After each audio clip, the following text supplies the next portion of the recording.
សៀមកាន់តែសាហាវព្រៃផ្សៃហើយក្តៅប្រជាពលរដ្ឋកំពុងតែធ្វើដំណើរចាក់ចេញពីស្រុកស្រីស្នំទាំងកណ្ដាលថ្ងៃ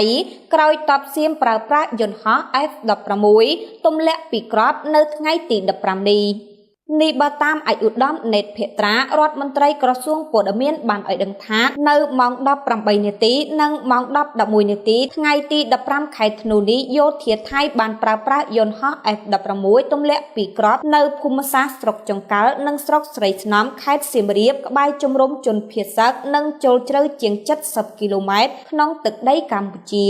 នេះហើយជាសកម្មភាពឈ្លានពានរបស់យោធាថៃដែលបានយកជនស៊ីវិលនិងហេដ្ឋារចនាសម្ព័ន្ធស៊ីវិលជាគោលដៅនៃការវាយកំទេចថៃបានរំលោភច្បាប់អន្តរជាតិនិងយកជនស៊ីវិលវាយប្រហាររូបវីដេអូនេះជាសិស្សានុសិស្សនៅសាលាក្នុងស្រុកស្រីស្នំដែលរត់ចេញក្រោយយោធាថៃបានទម្លាក់គ្រាប់ក្បែរសាលាពួកគេ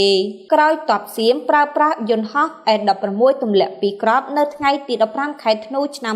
2025នេះប្រជាពលរដ្ឋនៅខេត្តសៀមរាបស្រុកស្រីស្នំនិងស្រុកចង្កល់ខេត្តឧត្តរមានជ័យនោះបានធ្វើដំណើរចាក់ចេញទាំងកណ្ដាលថ្ងៃចេះដើម្បីទៅរកទីទួលសុវត្ថិភាពមើលឲ្យខ្លោចចិត្តអាណិតជាពន់ពេកពិភពលោកគួរតែមើលថាសៀមវាសាហាវព្រៃផ្សៃបែបណាដែលធ្វើទង្វើគួរឲ្យស្អប់ពើមដាក់មកលើជនស៊ីវិលស្លូតត្រង់របស់កម្ពុជា